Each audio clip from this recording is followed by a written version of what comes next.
Hey guys, welcome back. A few months ago, I made a small mini-series of videos covering the lore behind all the Halo Reach armor, and although the video was an absolute pain to make, I think it's safe to say that you guys really enjoyed it. So today, I want to start yet another mini-series in the same sort of vein, covering the lore behind all the Halo Reach maps. Much like the armor lore, I feel like the lore for maps also quite often goes overlooked because, I mean, it's typically only like a sentence or two in game, and when you're going to find a map to play, 9 times out of 10, you aren't doing that because of the lore.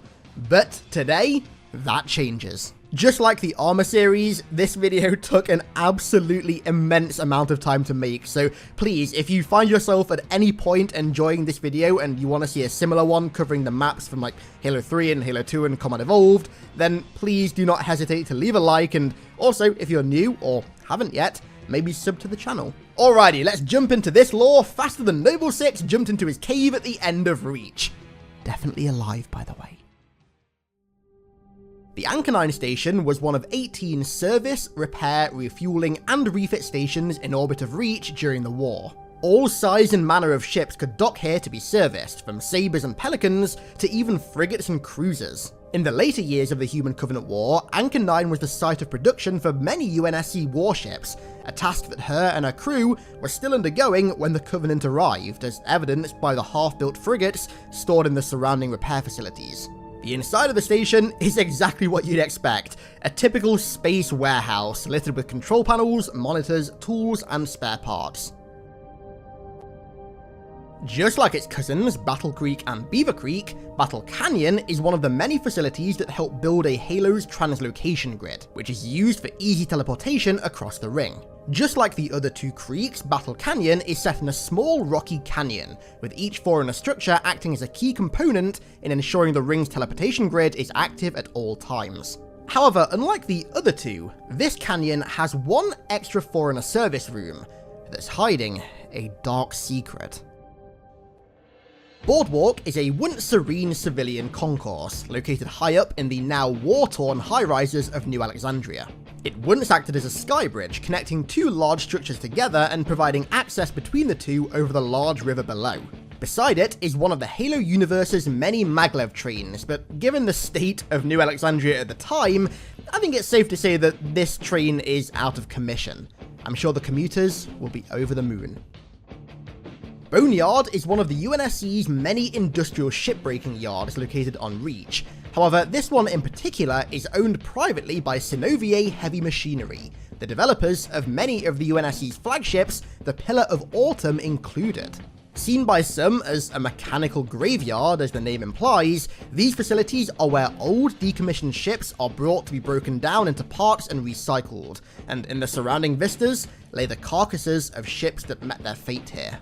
The unfortunate victim currently undergoing this procedure is the UNSC Commonwealth, a frigate that once held Dr. Halsey, Master Chief, and many other Spartan IIs, but now bears nothing but dust and sand.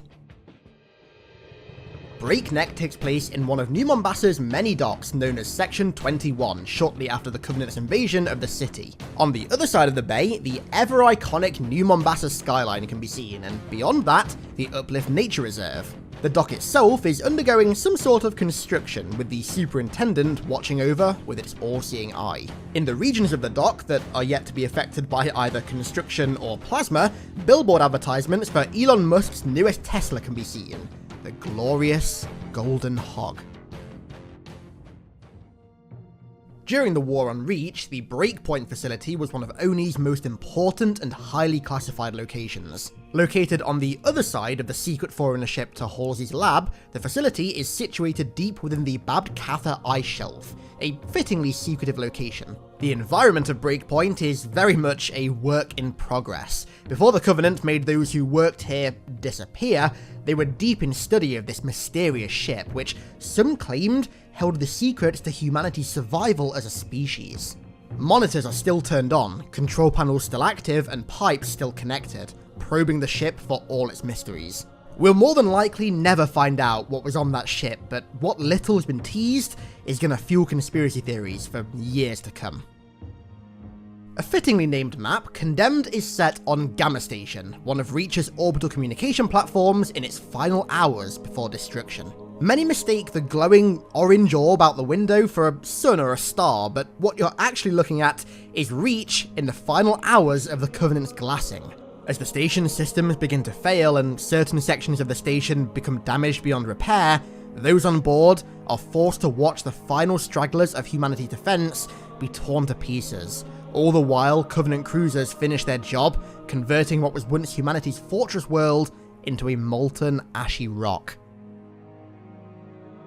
Countdown is set in one of Oni's many launch stations that don't exist, for a space program that also doesn't exist. Set in the Sabre launch station by Farkas Lake, it acted as far more than just a launch station.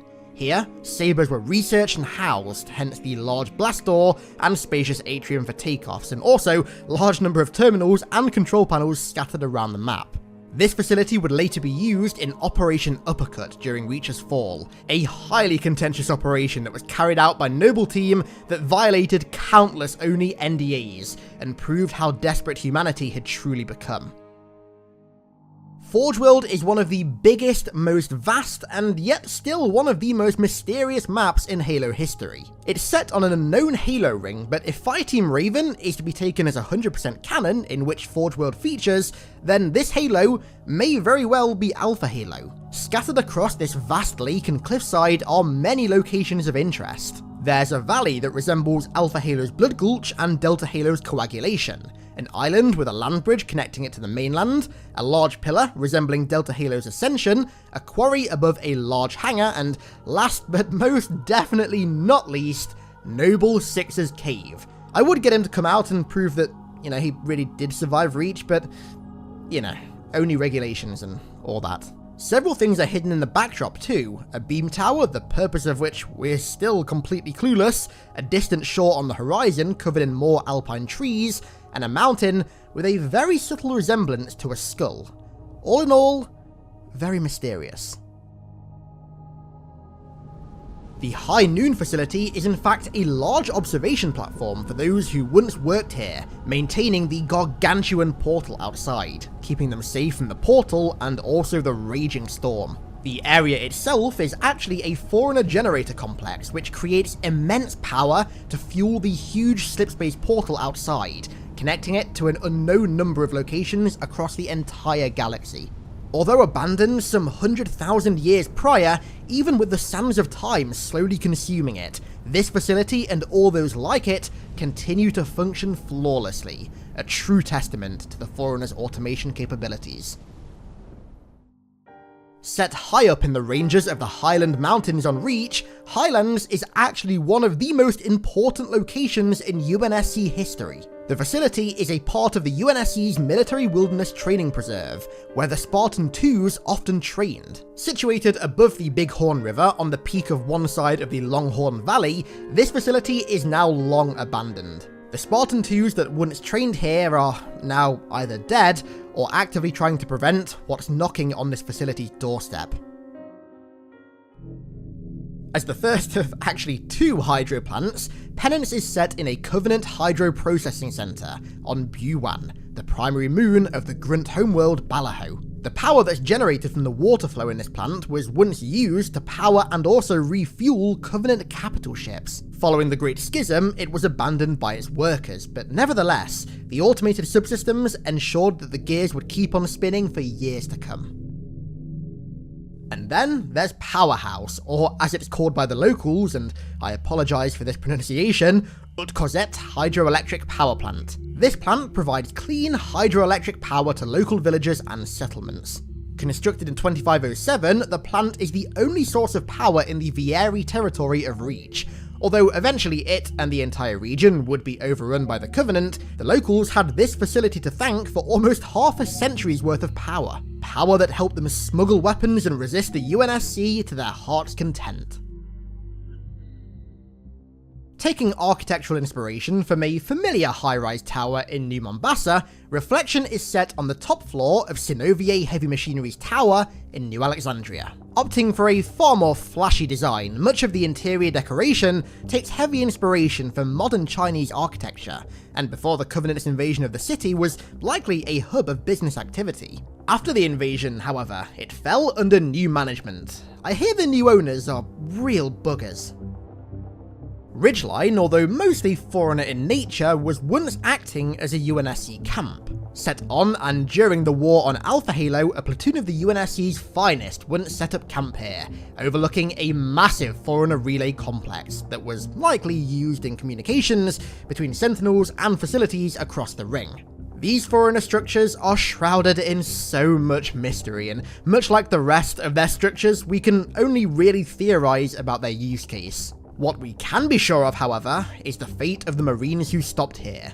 They assumed that this timberland would act as a safe camp, but the Covenant forces who wiped them out thought otherwise.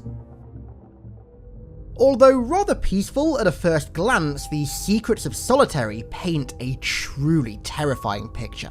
This vast, eerily quiet facility once acted as a prison in the days of the Foreigners.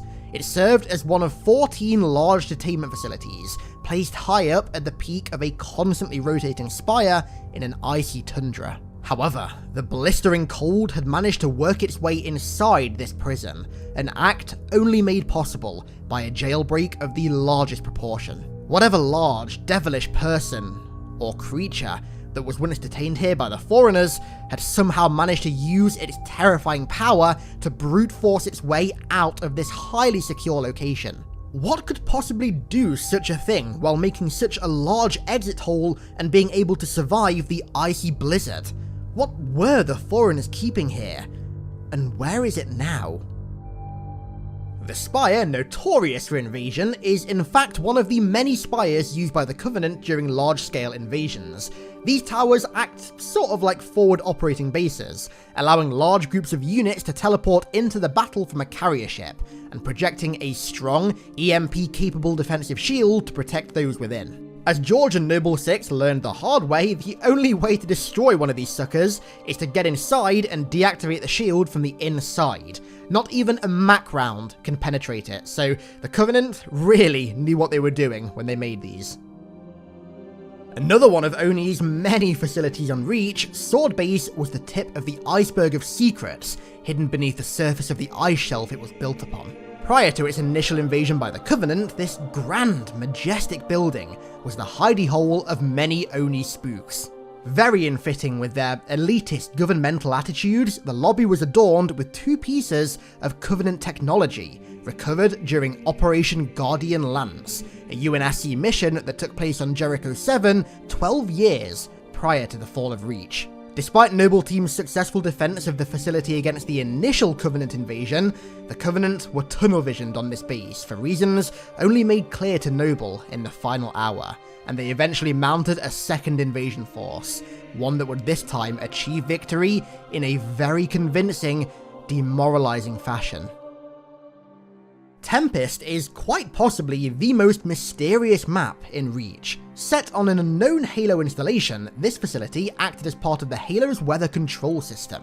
Its architecture is fairly familiar, with the towers in the distance kind of resembling those in the lake near the library on Delta Halo, and with the all too iconic beam towers taking center stage on the island, except these towers seem to function slightly differently than usual. They emit one long continuous beam of energy that occasionally charges up and reflects into the sky. This is more than likely to do with its involvement in weather manipulation, the Foreigner's version of HARP. However, what makes this map even more strange is that a UNSC longsword has crashed on the beach and its crew, wherever they are now, survived. The chatter between the 2 survivors can be heard over the somehow still intact radio, where they both converse about not only their confusion sparked by this mysterious facility in Ringworld, but also their hope that Oni can decipher the facility's use case and that they don't drive the Halo back to Earth. Very strange. Oh, and something that I had no idea about until I researched this map for this video, this map was originally going to be a Halo 3 DLC map, but clearly it wasn't. It was cut and saved for Reach. The more you know. Set inside the communication centre of the infamous Ardent Prayer corvette that Noble Six and George yeeted into another dimension, Zealot bears a subtle resemblance to Midship, set on board the CCS battlecruiser, the Pious Inquisitor. This area of the ship demonstrates perfectly the elegant beauty and simplicity of Covenant architecture, yet despite its sleek and stylish design, many human lives were likely brought to an end in this very room. And so, that's it, at least for the multiplayer maps. You see, here on HiddenXperia, we don't do things in half measures, we go the full mile. So let's round off the video with the lore behind all of the Firefight maps as well. Starting off with Beachhead, this once idyllic, scenic beachside park became a war zone during the Covenant's invasion of New Alexandria. Caracalla Park, as it was once called, became the home of multiple M95 Lance missile batteries, defending evacuation ships from Covenant air forces as they attempted to ferry civilians to safety. Corvette is simply the hangar of the Covenant corvette Ardent Prayer. As we already mentioned, the Ardent Prayer, along with the Long Night of Solace, were yeeted into oblivion, but not before Noble Six sent hundreds upon hundreds of poor little grunts into the abyss. Courtyard takes place in the entry courtyard of Oni's sword base. With all the entry points sealed shut, the Covenant's only way in is via dropships, and with all the local AA guns now offline, Noble Six is the only thing stopping this invasion force from unlocking the secrets hidden beneath the surface. And these secrets that the Covenant are after are located within the massive Foreigner ship in Glacier. Glacier is set in front of Dr. Halsey's lab, where her and Cortana were investigating this ship, and also where Noble Team held off the Covenant long enough to get Halsey and the AI out, and to also sink the ship and any unlucky Covenant still in the cavern to an icy grave. Located on one of the Azad shipbreaking yard's landing platforms, Holdout acts as an observation point for multiple graveyards, both ship-based and Mjolnir-based. In the background, the formidable Pillar of Autumn is docked, even though it technically shouldn't be, before its final departure from Reach.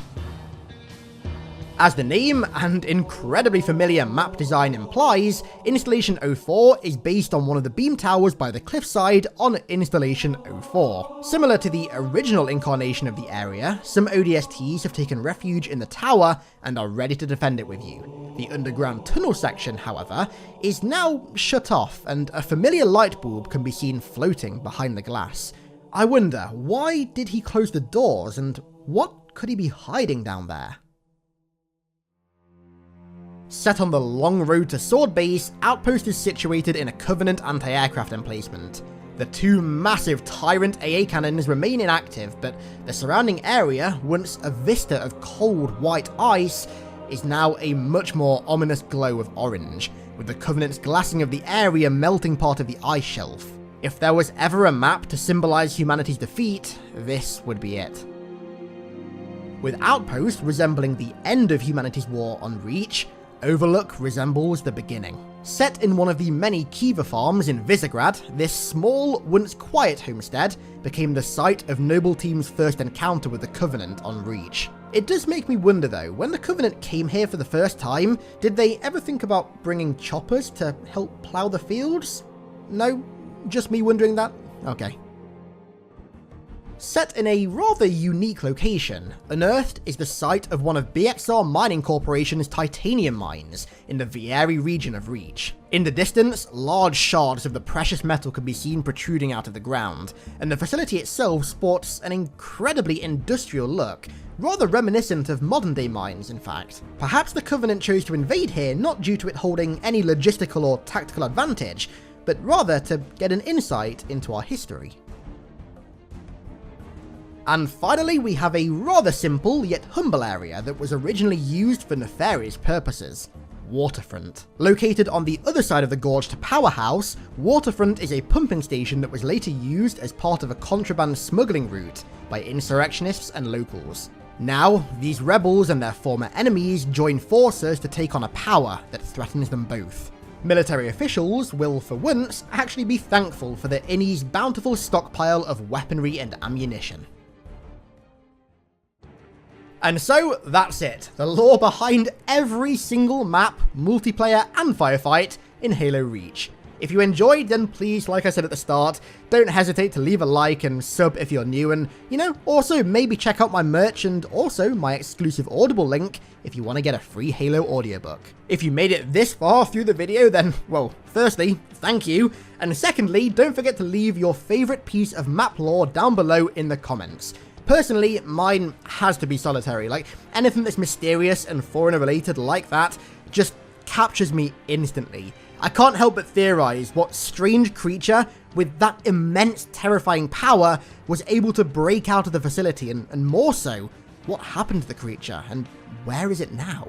But that's enough speculation for one day. Maybe we'll pick up that thread in another video at some point. I want to give a huge thank you to everyone over on Patreon for the massive support as per usual, and thank you all so much for watching. I really do appreciate it, and I'll catch you in the next one.